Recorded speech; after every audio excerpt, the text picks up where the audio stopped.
to that number and pushing him the way Eknath Shinde's Shivsena is helping BJP to form the mayor in Mumbai. Yes. Nalin Mehta, Managing Editor, Money Control, Bodhisattva Ganguly Group Consulting Editor, Network 18 would be with us. Sanjeev Srivastava, Senior Journalist, and Daniel Francis, Political Analyst who knows Mumbai and Maharashtra very well, all with us. Nalin, I begin with you. Is this the end of the Thackeray brand? This is a huge blow to the Thackeray brand. We are seeing a force majeure by the BJP in these elections, carrying forward the momentum from the Lok Sabha elections and from the Vidhan Sabha elections. This is the first time since the 1990s that the Thackeраys are not going to be in power in the BMC. This is clearly a vote for the triple engine Sarkar. If you look at the winners of this election, politically, what are the 4 or 5 key takeaways? Takeaway 1, the big winner is Devendra Fadnavis. The BJP is clearly in the driver's seat, and this is a vote for a triple engine Sarkar. The big losers are the Thackerays, both Thackerays. If you look at the two Shivsenas, Shivsena UBT and the other Shivsena and the Shinde faction, both have got about 32% strike rate.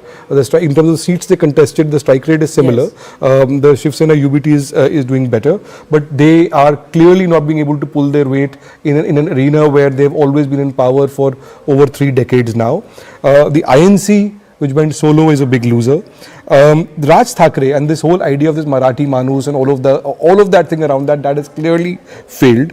There are big questions now for the opposition and for the MVA. There's also big questions on the Ajit Pawar. What is the utility of Ajit Pawar while he is an important player? What does that, all of these things, the shenanigans that were around that, it puts the BJP in the driver's seat. And I think this is probably a bookend to a much deeper process that began about 4 or 5 years ago with the last Maharashtra election, with the BJP from being second. The old BJP was always content to be second fiddle in Maharashtra, right, to the Shivsena, which was the Vajpayee-Advani era. The new BJP has focused on with fits and starts and with setbacks originally, saying that look, we are going to be the dominant Hindutva party in Maharashtra, and we will be the big player in the game.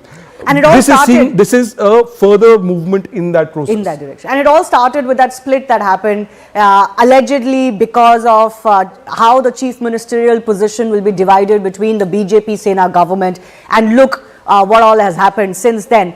When one wonders if that split with the BJP originally has really cost Uddhav Thackeray and others quite a bit.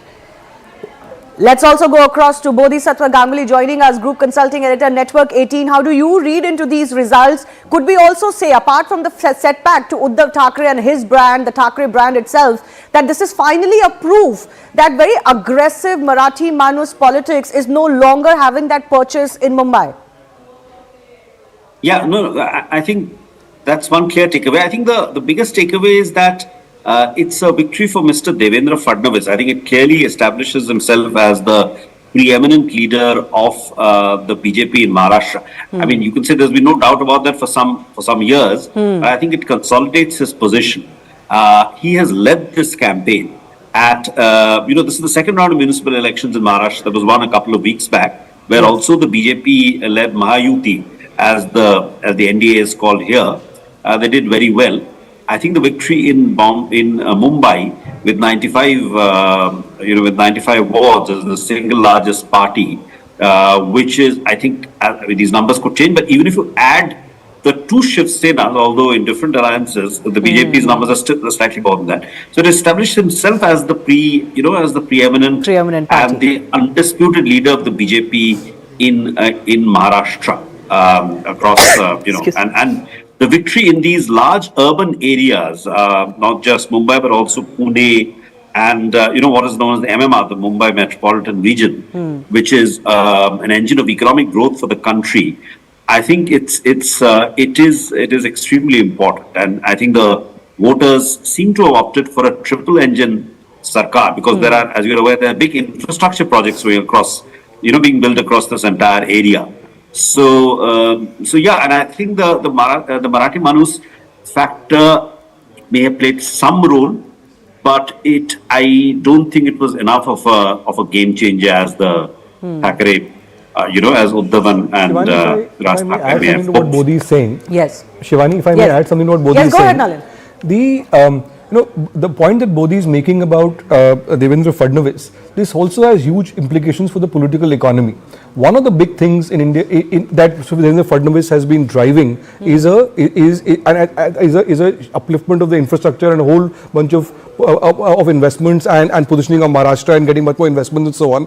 Look at the budget of the BMC. Yes. About 74,000 crores is what they spend in a year. It's the largest municipality in Mumbai. Capex out of that is around 60%, about 43,000 crores.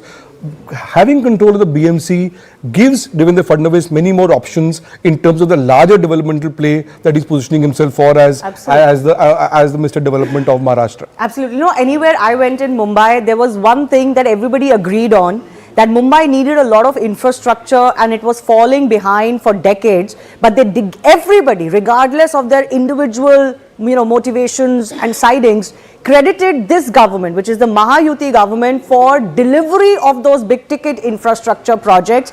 They had set themselves aside, at least in that. And one could argue BJP's main calling is exactly that delivery of big ticket infrastructure along with some welfare schemes nationally as well.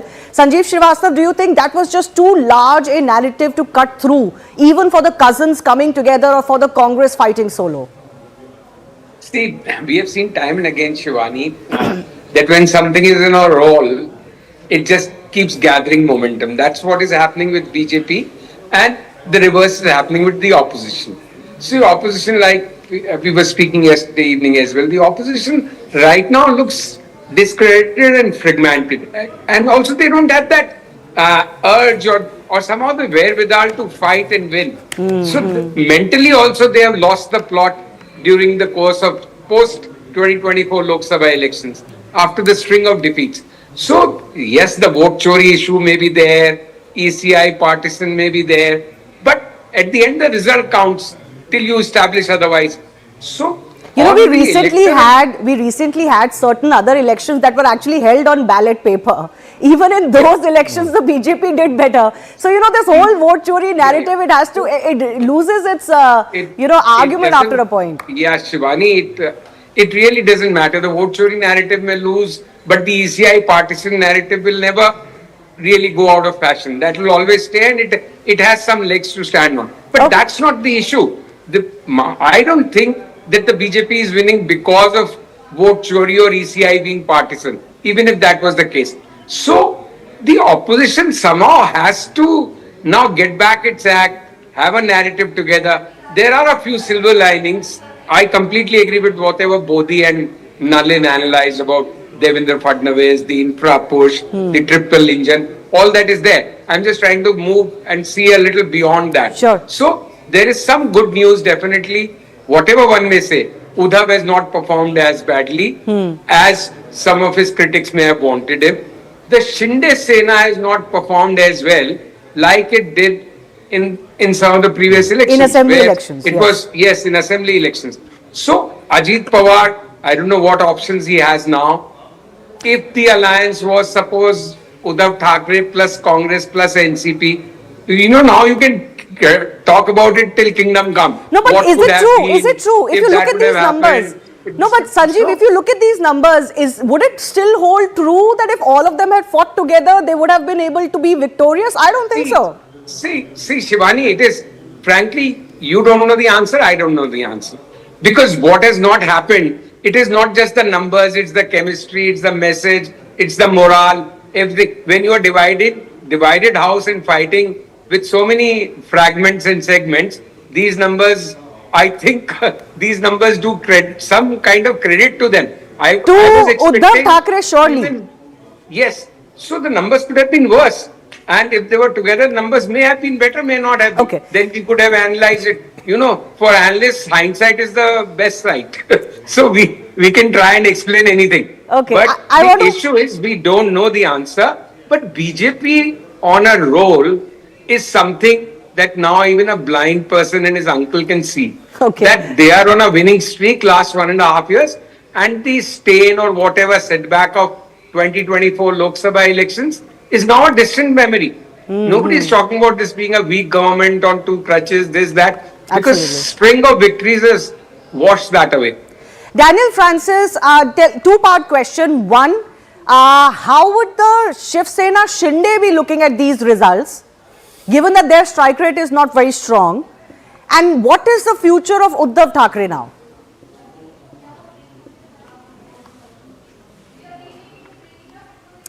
Daniel, I think your audio is muted.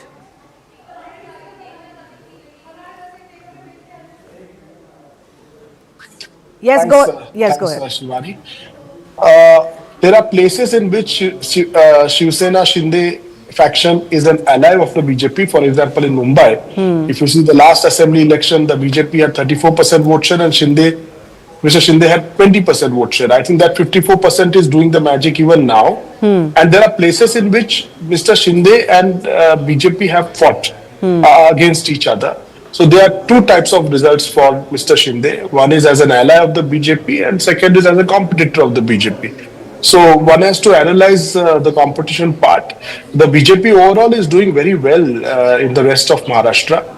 But in Mr. Shinde looks like holding Thane, yes, and Dombivli, these areas. In Mira Bhayandar, BJP is doing very well.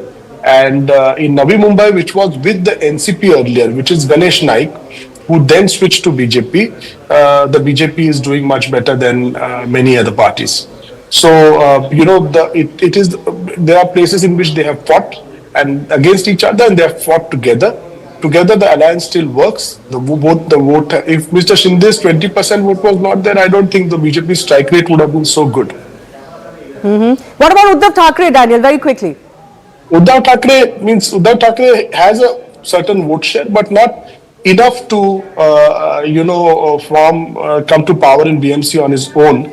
The party, almost raked up issues of the 60s, 70s, 80s. Mumbai, they had no aggressive plan to counter the BJP. They woke up very late. The only plan that they have is we have come together. How does it matter to the people of Bombay? People's aspirations are much higher. They were also seen as promoting their sons. They were seen as opposing critical projects like the metro. So going with the Congress party, compromising on their ideology. So the base of the party has shrunk, and they haven't been able to recover enough. But I'll come to discuss a little bit in detail of what Uddhav Thackeray will likely do, not do, given that this was a battle for survival. Very little choice for him. Very little choice for him. What are the choices for him? I'll come back to that. But let me also quickly go across to my colleague Aman, who continues to be with us. Aman, this will be the big question of what happens as far as some of these alliances at the state level is concerned. Do you see an impact of the results for all sides concerned, all the six major parties, or what happens to their state level alliances? Well, I think the alliances will be impacted on both the sides. If you look at these results now, and I'm looking at BJP inching towards 100 seats. This is phenomenal. This is unprecedented in a BMC election, that the BJP could be winning 100 plus seats on its own. It's already at 96 seats, as I see, and the alliance is already at 121, much above the majority mark. So I think it is very clear, and though Shivsena of Eknath Shinde has also leading on 25 seats, but it is much below par because they had contested almost 90 seats. So essentially it is the BJP which is pulling the chariot here for the NDA, and this is very much like, I should say, the assembly election results where the BJP had emerged as a party which was itself very close to the majority mark and did not need allies like Ajit Pawar or Eknath Shinde.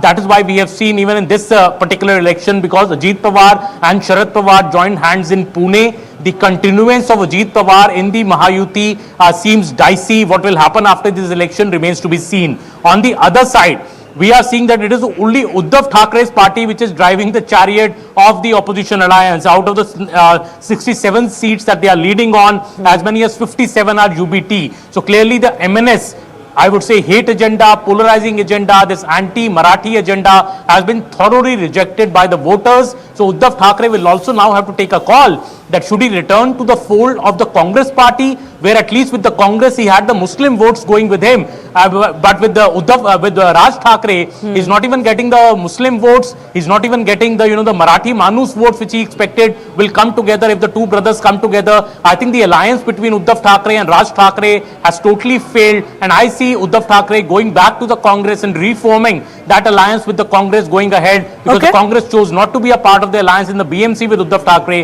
because Raj Thackray was a part of it. All right, Aman, do thank you for joining us on that note. Yes, Daniel, you wanted to come in. Sanjeev, I'm coming to you next. Thing. The Congress didn't want to ally with Uddhav Thackeray in Mumbai because he was with Raj MNS, Thackeray. yes. But in Pune, they have allied with Uddhav Thackeray and Raj Thackeray. Yes. So not just Uddhav, not just Raj, not just the Congress party, all these parties need to now strategize what is the way forward What is to it? take on the BJP. Any thoughts on what is it? And they have no clue. See, the Congress party in Mumbai is a party of Muslim and Dalits. They have two Muslim leaders and one Dalit leader. For the first time, also if you look at the present day election, the National Party is returning to rule Mumbai after 35 years. Yes. You know, the last thing was Congress party in the Congress, early 90s. So, Yeah, you know, big the shift, first time- big shift as big far as shift, Mumbai big politics shift, is concerned. Big shift. And I'm not saying that regional aspirations or Marathi Asmita is dead. I'm just saying that the coalitions have to be built in a complex urban centers. No, have to be built more carefully. Shinde would more argue carefully. that he's the repository of that Marathi vote. It's not gone away. No, he's see, the Shinde- legatee of that Shinde- Marathi vote. In any Shinde- case, Shinde- undivided Shivsena didn't win an overwhelming majority of that quote-unquote Marathi Manus vote. They didn't used to that? win everything or sweep it.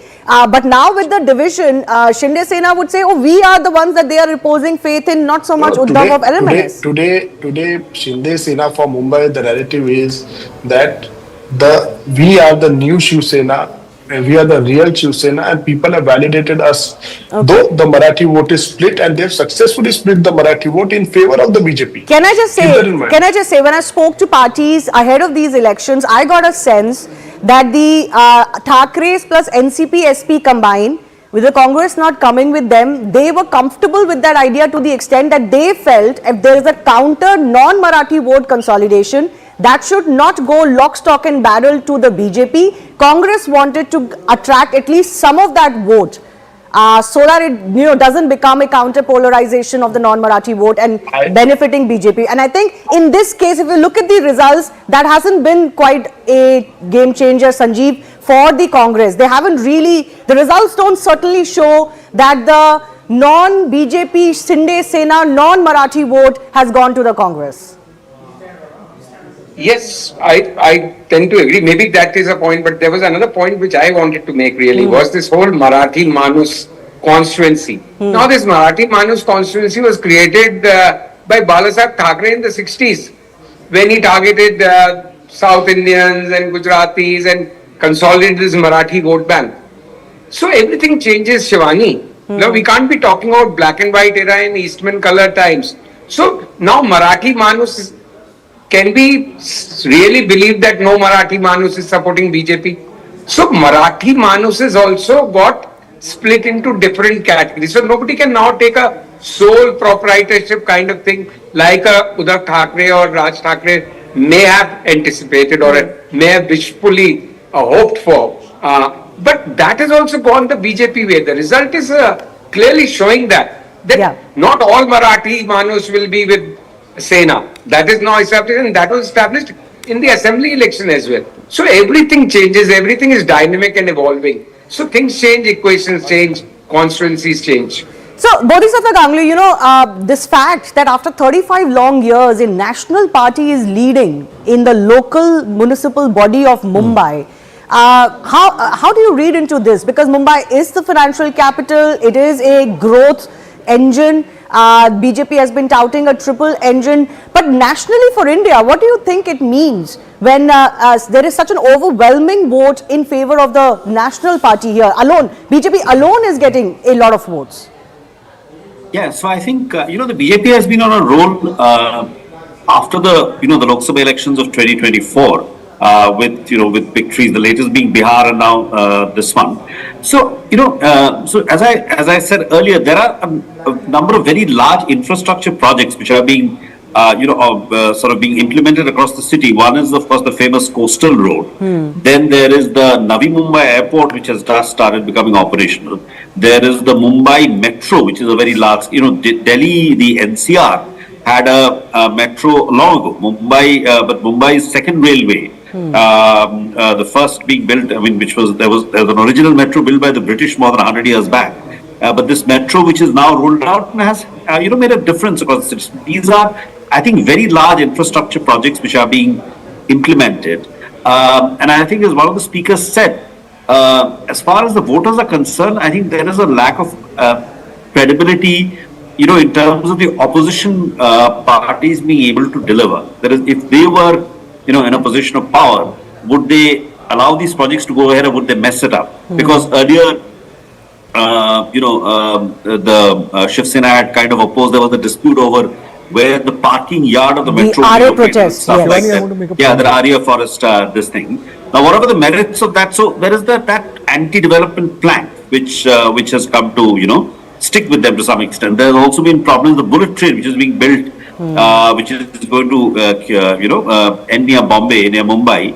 That also land acquisition became a problem when Uddhav was the chief minister, and so on and so forth. So those issues are there. So I think it should, and I think the voters, just as in Bihar, the opposition seem to have no credibility. The people, I don't think, trusted Tejashi Yadav in the case of Bihar. No, it was visible. It was visible on ground. Let me add to what Modi is playing out here. So I think it is. So it's this region is an engine of economic growth for the entire country, for India. So, in that sense, the BJP's victory, and Mr. Fadnavis, who I think is emerging as a very dynamic chief minister, attracting, billions of dollars of investment. It's a triumph for him, and I think it's... And now it will be for the BJP to make this a showcase. Now, they will have no issues to raise that somebody is not allowing them to go ahead with these projects. Let me make a more hardcore political point. Modi's made the larger... It gets more difficult from now on, possibly. Modi's made the larger political economy implications argument on this. Let me add a more hardcore political point to add to what Modi is saying. See, across India, wherever the BJP has run into roadblocks, is largely been through regional parties who are essentially on platforms of sub-nationalism, local ethnicity, all of those. In Maharashtra, the difference was that while there is a Marathi Manus argument and all of that, fundamentally, ideologically, Shivsena, both the factions and BJP have always been on the same side, on the Hindutva side, right? Yeah. Maharashtra was an outlier on that. This is unlike DMK in Tamil Nadu or AAP in Punjab or BJD or Mamata Banerjee, which is on a Bengali plank and all of that, right? What we are seeing right now is that there is a consolidation, there is a larger trend nationally of consolidation to the national parties. Within that, in Maharashtra, we are seeing a consolidation of the Hindutva forces on one side. And a lot of people who were, and I think Sanjeev made this point earlier, that a lot of people who believe in the Marathi Manas argument will also believe in Hindutva and so on. And it's not like they will not support the BJP necessarily. A lot of people are making very clinical, decisions on which side will benefit us more, and ideologically they are all on the right side of the center, right? So this is also showing, as I was wanting to delve into last evening as well, our ward municipal elections also becoming quote-unquote presidential elections, where we see states voting differently in national or state elections, but even in a municipal election now there is a trend emerging that people are saying, oh, let's pick the party that is in the center or at the state so that our work can get done easier. Look at areas like Pimpli Chinchwad, the other areas where the BJP has taken over seats from the Shivsena. From the right? Shivsena. So you are seeing a shift of vote from within the alliance itself to the BJP. Yes, I have to of course take some updates as they are coming. There are of course more sense that is emerging as far as the Mahayuti is concerned. The Mumbai numbers, the Mahayuti believes, indicates that the combined vote share of the BJP, which is 34% roughly as we speak, and Shivsena at 20%, is totaling 54%, and that has decisively pushed the UBT and the MNS combined to the margins. So that is the sense that is emerging as far as the Mahayuti is concerned. But Sanjeev, you mentioned earlier that sometimes when a party is on a roll, it tends to, kind of become a juggernaut, if I can use that term. But I think in this case, it would be unfair to take away that delivery plank from the BJP. It's not just the fact that they are on a roll because they won certain other state elections, Haryana, Delhi, etc. In Mumbai, there was a clear sense that this infra-hungry city, if there was anyone that could deliver and deliver quickly on these big ticket infrastructure, it was the Fadnavis-led government. I think that sense was very clear. So what the opposition really needs to focus on is to shirk that anti-development tag that unfortunately has gotten stuck with them, as Bodhisattva said, because they're themselves guilty of it. They didn't do enough to shirk that tag. Yeah. So Shivani, the answer to that would be yes and no, please. Because see, in an election where 50% people voted, how many of them would be really hungry for good infrastructure and great development? You know, the classic cases of Kolaba and South Mumbai voting percentages have always been pathetic. I have stayed and reported out of Mumbai. Bodhi is based there. So yes,